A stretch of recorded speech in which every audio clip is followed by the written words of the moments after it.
ಬಯಸ್ತಾ ಇದ್ದಾರೆ. ಕರ್ನಾಟಕ ರಾಜ್ಯದ ಎಲ್ಲ ಹಳ್ಳಿಗಳ ಬದುಕು ಈ ವ್ಯಸನ ಮುಕ್ತ ಬದುಕಾಗಲಿ ಅಂತಕ್ಕಂಥ ಒಂದು ಕನಸೇನಿದೆ ಅದು ನಿಜವಾಗಿ ಈಡೇರ್ತದಂತಕ್ಕಂಥ ಒಂದು ನಂಬಿಕೆ ನನಗಿದೆ.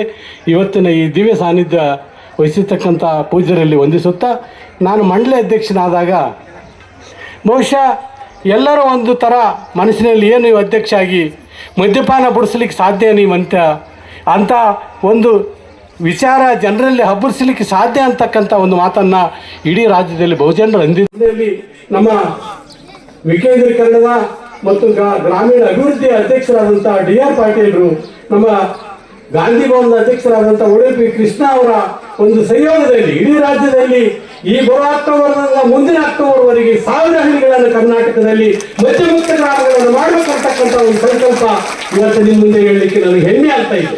ಅಂತ ಒಂದು ಕಾರ್ಯಕ್ರಮ ಮಾಡ್ಬೇಕನ್ನೋದು ನಿಶ್ಚಯ ಇದೆ ನನಗೆ. ನಾನು ಅಧ್ಯಕ್ಷನಾದ ಮೇಲೆ ಕೆಲವು ವಿಚಾರ ಉಳಿತು ನನಗೆ. ಯಾಕಂದ್ರೆ ಮನುಷ್ಯರ ಬದುಕು ಇಷ್ಟು ಮಟ್ಟಕ್ಕೆ ಯಾಕೆ ಮನುಷ್ಯ ಇಂಥ ದುರ್ವ್ಯವಹಾರಕ್ಕೆ ದುರ್ಬುದ್ಧಿಗೆ ಹೋಗ್ತಾನೆ, ಚಟಕ್ಕೆ ಹೋಗ್ತಾನೆ, ಸಣ್ಣ ಸಣ್ಣ ಮಕ್ಕಳು ಯಾಕೆ ಈ ರೀತಿ ಆಗ್ತಾ ಇದ್ದೇವೆ ಅನ್ನೋಂಥ ಒಂದು ವಿಚಾರ ಬಂದಾಗ ಶಿಕ್ಷಣ ಪದ್ಧತಿಯಲ್ಲಿ ಬಹಳ ಗಂಭೀರವಾದ ಚಿಂತನೆ ಇಲ್ಲ. ಮಕ್ಕಳಿಗೆ ಬಾಲ್ಯಾವಸ್ಥೆಯಲ್ಲಿ ಅಂತ ಒಂದು ಶಿಕ್ಷಣ ಪದ್ಧತಿ, ಮದ್ಯಪಾನ ಮಾದಕ ವಸ್ತುಗಳ ಬಗ್ಗೆ ಜಾಗೃತಿ ಮೂಡಿಸ್ತಕ್ಕಂಥ ಶಿಕ್ಷಣ ಪದ್ಧತಿ ಇಲ್ಲ ಅನ್ನೋದು ನನ್ನ ಗಮನಕ್ಕೆ ಬಂದ ಮೇಲೆ ಸರ್ಕಾರಕ್ಕೆ ನಾನು ಪತ್ರ ಬರೆದೆ. ಈ ರೀತಿ ಎಲ್ಲ ಸರಿ ಮಾರೋದು ಬಿಟ್ಟಲ್ಲಿದ್ದೆ. ಬಹಳ ಖುಷಿ ಅನ್ನಿಸ್ತೈತೆ. 1 ವರ್ಷ ಆಯ್ತು, ಏನು ಗುಟಕ ಇಲ್ಲ, ಸರ ಇಲ್ಲ, ಏನೇನೂ ಇಲ್ಲ. ಆದರೂ ನಮ್ಮ ಜೀವನಕ್ಕೆ ನೆಮ್ಮದಿ ಆಗಿದೆ. ನಮ್ಮ ದೈವನು ಭಾಳ ನಮ್ಮ ಕೈ ಹಿಡ್ಕೊಂಡು ಭಾಳ ನಾವು ಹೇಳೋದು ಕೇಳಿದ್ರು ಅವ್ರಲ್ಲಿಟ್ಟ ಭಾಳ ಖುಷಿ ಅನ್ನಿಸ್ತೈತಿ.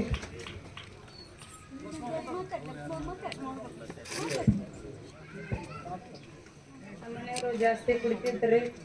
ಧೈರ್ಯ ಹೋಗಿ ನಾವು ನಮ್ಮ ಕಷ್ಟ ಹೇಳ್ಕೊಂಡಿವ್ರಿ. ನಮ್ಮ ಊರವ್ರು ನಮಗೆ ಕೈ ಜೋಡಿಸಿ ಭಾಳ ಸಹಾಯ ಮಾಡಿದ್ರು. ಎಲ್ಲರೂ ಕಲಿತು ಇಲ್ಲಿಗೆ ಮುಕ್ತಾಯ ಮಾಡ್ಬೇಕಂತ ಅಂದ್ಕೊಂಡಿದ್ರಿ. ಇಲ್ಲಿಗೆ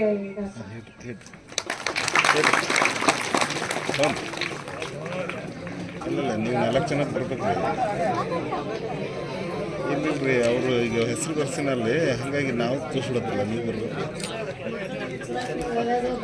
ಇಲ್ಲ